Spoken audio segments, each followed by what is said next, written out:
OK. Alors, notre deuxième invité ce soir est nul autre que Yves Mona. Une bonne main d'applaudissements pour notre préféré. On l'aime. On l'aime. Wow! Il est souvent Merci tout le monde. un gars qui s'implique avec tout le monde, un régulier, un passionné. Saviez-vous qu'il a été aussi collaborateur au journal Pop Rock? Il avait 5 ans à ce moment-là. Entre autres, je me rappelle que Géo, je m'en allais voir, c'est assez fort, je m'en allais voir Deep Purple à Québec. Oui, c'est assez fort. Puis Géo, il dit, je suis content. Il dit, moi, je les ai déjà présentés à Québec. Mais l'affaire qu'il faut mentionner, c'est que quand il les a présentés à Québec, c'était les Deep Purple puis les Faces avec Rod Stewart. C'est ça. Mais Deep Purple ne se sont jamais arrivés. Puis Géo, il fallait qu'il fasse patienter la foule pendant 1h30, de leur dire que malheureusement, ça va être juste Rod Stewart. Puis là, ben, les chaises ont commencé à revoler. Puis qui c'est qui était le brave qui était en avant de la scène? Les amis, il ne faut pas abîmer l'équipement. Et peut-être qu'ils ne voudront plus qu'on fasse un spectacle ici. Puis il y a une chaise qui revole. Essayez de ne pas m'envoyer une chaise sur moi, c'est pas de ma faute. Là, ça commençait à rire un peu. En tout cas, continue. C'est trop drôle. Mais ça virait en mini-émeute quand même. Bon, justement, à Québec aussi. Parce qu'on n'avait pas d'affaire à avoir des Deep Purple. On avait Corbeau en première partie. Puis les Deep Purple, c'était les faux Deep Purple. C'était des gars qui s'étaient déjà fait passer pour Steppenwolf. Là, ils se faisaient passer pour Deep Purple. Mais avec le premier chanteur de Deep Purple, Rod Evans, qui a fait les 3 premiers albums. Mais lui, ça n'a pas été bon pour lui parce que ça a passé en cours après. Puis il a perdu les droits d'auteur sur les 3 premiers albums. Puis on n'a jamais entendu parler. Puis il a été aussi chanteur de l'excellent band Captain Beyond, qui existe toujours avec le drummer. Les 2 autres sont morts. Okay. Reno d'Iron Butterfly, puis Lee Dorman d'Iron Butterfly qui sont décédés, malheureusement. Oui. Bon. C'est une très bonne anecdote en passant, parce que même moi, que j'ai perdu tout dans un feu, le building où j'habitais passe au feu, j'ai perdu toutes mes collections de... Des fois, les gens me demandent comment ça se fait, Géo, t'as pas toute la collection du pop rock. C'est parce qu'elle a brûlé, puis je n'étais même pas chez nous pour sauver un numéro. Mais à la longue, les gens ont su ça. Mais à un moment donné, Géo, c'est pas quoi? J'ai une photo de toi avec ton T-shirt de Deep Purple à Québec. Oui, il y a quelqu'un qui a envoyé. Oui. Moi, j'ai voulu l'acheter à Géo à un moment donné, mais il m'a dit qu'il y avait des petits trous dedans. On ne sait pas pourquoi. donc mon Yves, là, on va faire une petite randonnée. On a 15 minutes. On va parler un peu de qu'est-ce qui se passe là. Bien, on pourrait se parler, là. Moi, je vous invite, je ne sais pas s'il reste des billets, mais on a de la grande visite à Montréal le 25 octobre. Pour ceux qui aiment le jazz, là, ça va être épouvantable, dans le bon sens du mot. C'est nul autre que Brandix qui vient à Montréal. La dernière fois, ils sont venus au plateau en 1978. Ils ont essayé, je pense, dans les années 90, de venir à Montréal, mais ils ont eu un problème de visa. Mais là, c'est réellement Brandix à Montréal. Oui.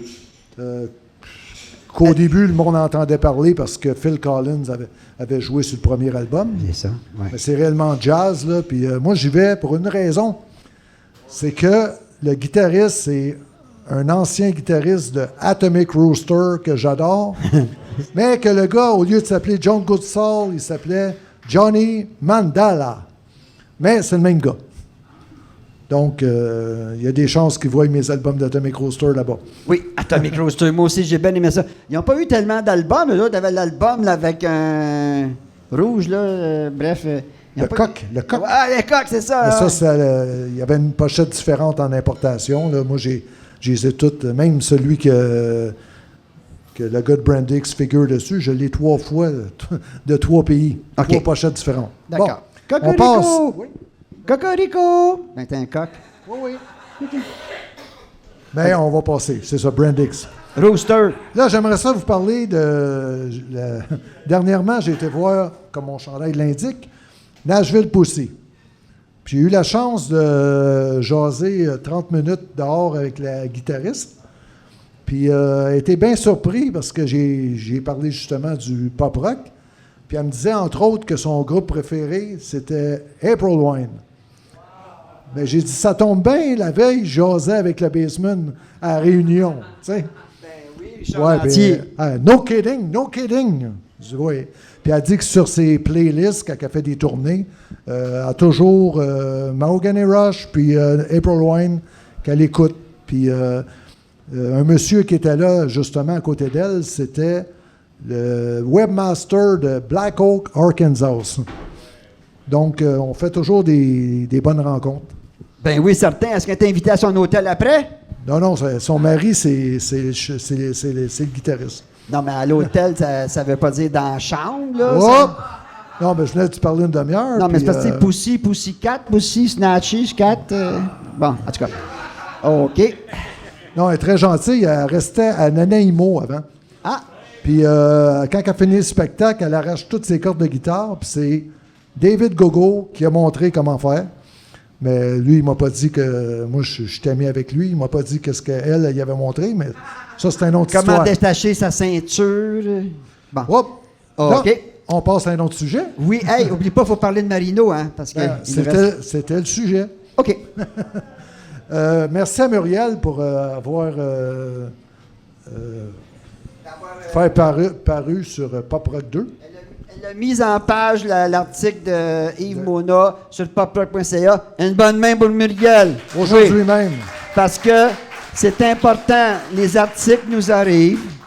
Il manque une photo. Il manque un titre. Ben, ça fait pas juste toi, là, Yves. Là. Non, même bon. moi, là. Il manque un point. D'ailleurs, on ferait rajouter la photo du DVD en passant. Bon, OK. Mais bravo, Muriel, hein, vous le savez.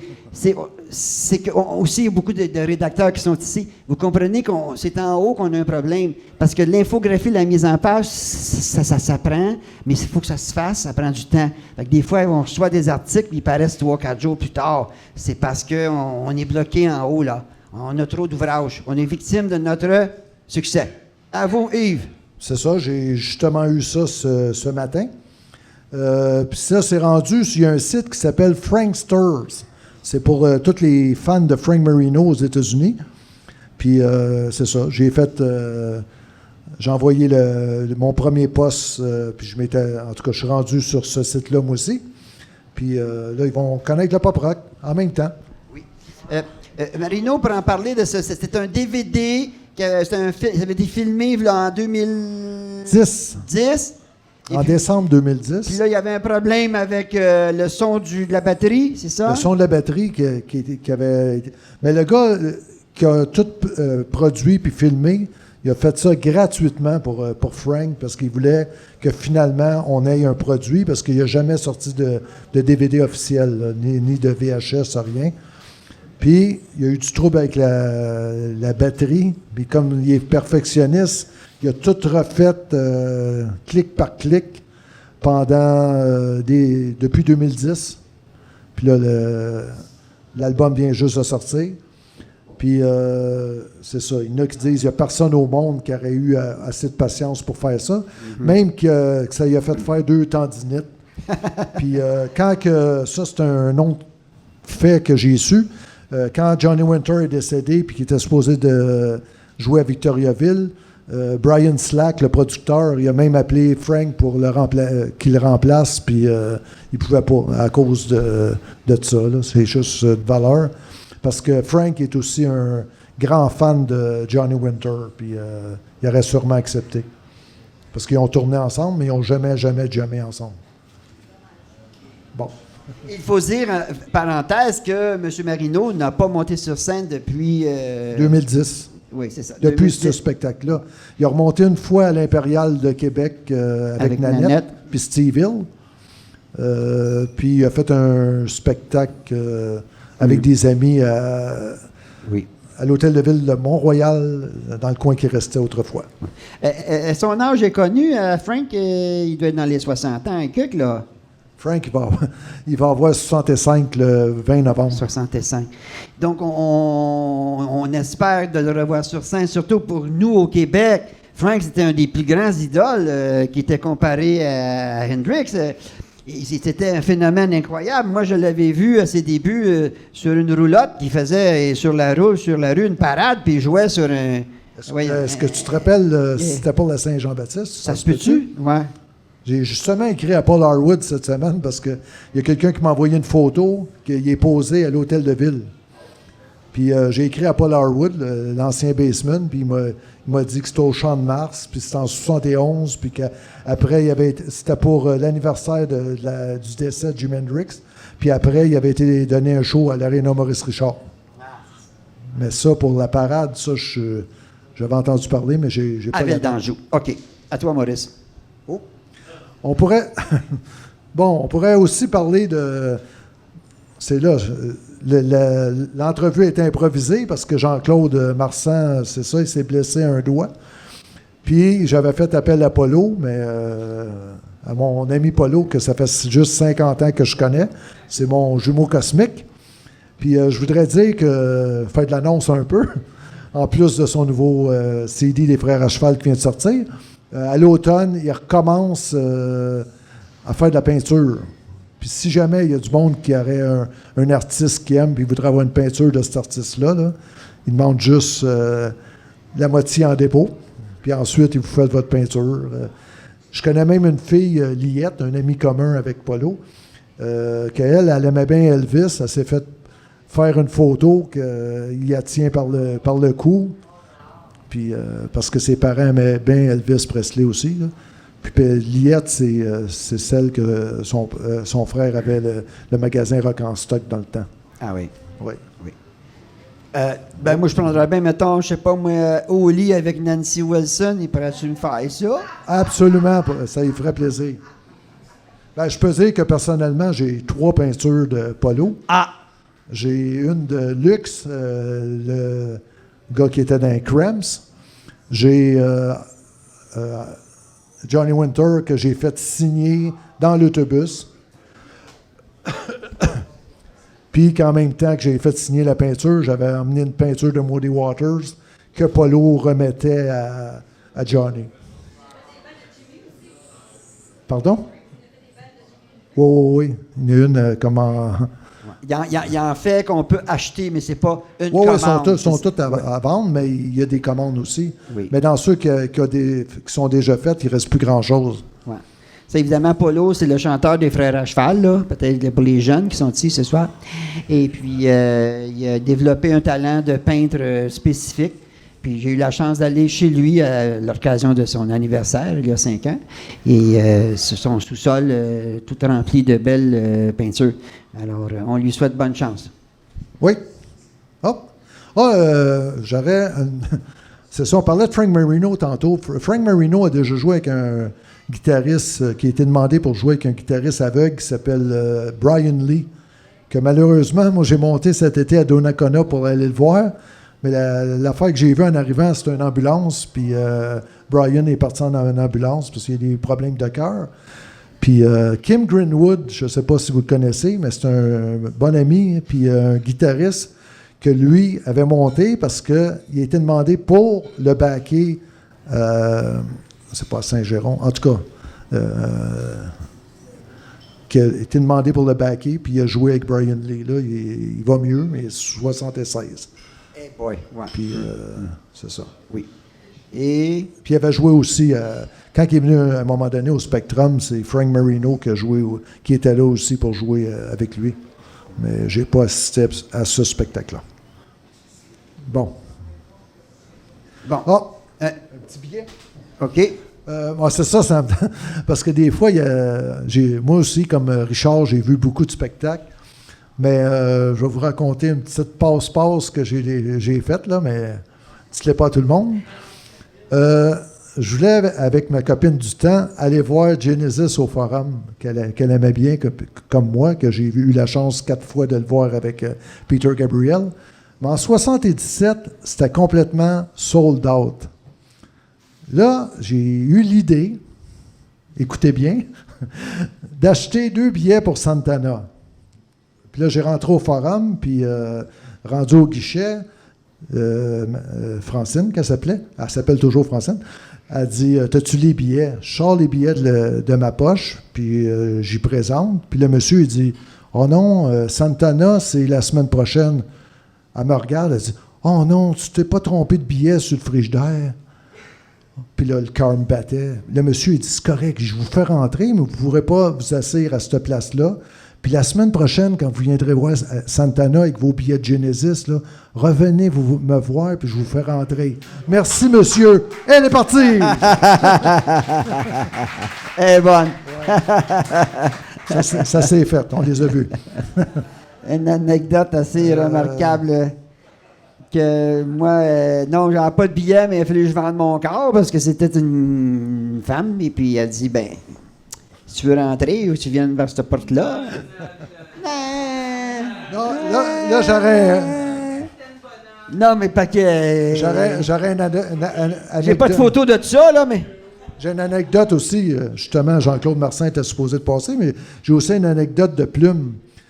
J'étais avec un copain sur la rue Mont-Royal, puis j'ai dit, qu'est-ce que tu fais de bon? Ben, il dit, je m'en vais voir Plume au Club Soda à soir avec mon garçon. Ouais, c'est correct, ça me tenterait d'y aller avec vous autres. J'ai juste vu un show mercredi, jeudi, pourquoi pas un show vendredi, tu sais. Là, j'arrive au Club Soda, puis il y a un scalper, puis il dit, c'est 50$. Il dit, ouais. Il dit, il n'y a plus de billets. Ouais, j'ai plus de billets. Mais j'ai l'idée d'aller quand même voir au guichet. Puis en arrivant au guichet, je m'excuse, la madame a dit, monsieur, c'est votre journée chanceuse. Ça devait être la même femme que je parlais. Oui. Elle dit, il n'y a réellement pas de billet, mais il y a une madame qui vient d'arriver, qui avait un billet de trop, puis elle nous l'a donné. Puis là, elle a regardé le gars qui déchire les billets, elle a fait signe, on peut y donner? Ben oui. Là, j'aurais pu me contenter de rentrer dans le Club Soda, mais j'ai ressorti dehors les Royal Scalper. C'était plus de billets. Salut, bonne nuit. Il est parti. Elle est bonne. Tu sais, j'ai rencontré bien des artistes. Puis, à un moment donné, ça, c'est pour vous dire, il faut même pas y penser. Là, si c'est pour arriver, ça va arriver. C'est ça qu'on dit. Je suis au Parc Belle-Rive, un spectacle de PAG. Puis là, justement, j'étais avec Claude Gingras, puis il a chanté les tunes tout le long, en même temps. Puis à la fin du spectacle, il y avait à peu près comme 50 personnes qui attendaient pour le rencontrer. Je dis, ben là, ça ne me tente pas réellement d'attendre. Là, je me retourne, puis il y a une fille qui me regarde. C'est celle qui s'occupait des CD puis des T-shirts. Puis là, elle met tout ça dans le gros bac, mais elle me fait signe que, tu sais, ça va être pesant, tu viendrais-tu m'aider? Ben, c'est beau. Là, je m'en vais en arrière, porter ça au camion. Puis là, elle dit merci beaucoup, je me retourne, pouf, en pleine face avec Pag. Salut Pag, ça va? Mais c'est ça. Puis j'ai dit que j'avais un show de lui à Bromont, là, que j'ai jamais fait. J'ai la copie, mais j'ai jamais redonné. Mais en passant, on parlait de Polo tantôt. Dans les Jeepsters, son bassman, il a été 10 ans soundman pour Pag. Puis il m'avait dit non, ma chanson préférée, c'est pas J'entends frapper. Ça veut dire qu'il l'a entendu longtemps, hein? Ouf. Bon, ben c'est à peu près ça dans les notes, là. Oui. À moins que vous auriez des questions. C'est complet. Quelle était la minute de l'heure où la lune s'est couchée quand Pink Floyd a fait son show? Oui, comme Richard puis Géo, moi aussi, j'étais là le 26 juin 1975. Oui, puis la lune, à un moment donné, juste comme il joue là, la chanson qui a rapport, elle se lève tranquillement, elle est à pleine. Ouais, personne ne nous croyait. Faut dire que c'était à la pleine lune réellement. On t'a drogué, mais on s'en souvient. Moi, quand je me rappelle, là, c'est le gars à côté de moi qui est sur le gros shake, là. Puis j'ai dit, tu fumes une cigarette lentement. Ça a fonctionné. Lentement. Ouais. OK, les amis, il se fait tard. Une bonne main pour Yves. Merci beaucoup. C'est notre chef, archiviste, historien. On est bien chanceux de l'avoir parmi nous. Alors, merci beaucoup d'être venu. On va maintenant procéder au tirage. Avec Nanette Debulle et Nathalie Russuto qui est là. Venez en avant, mes belles.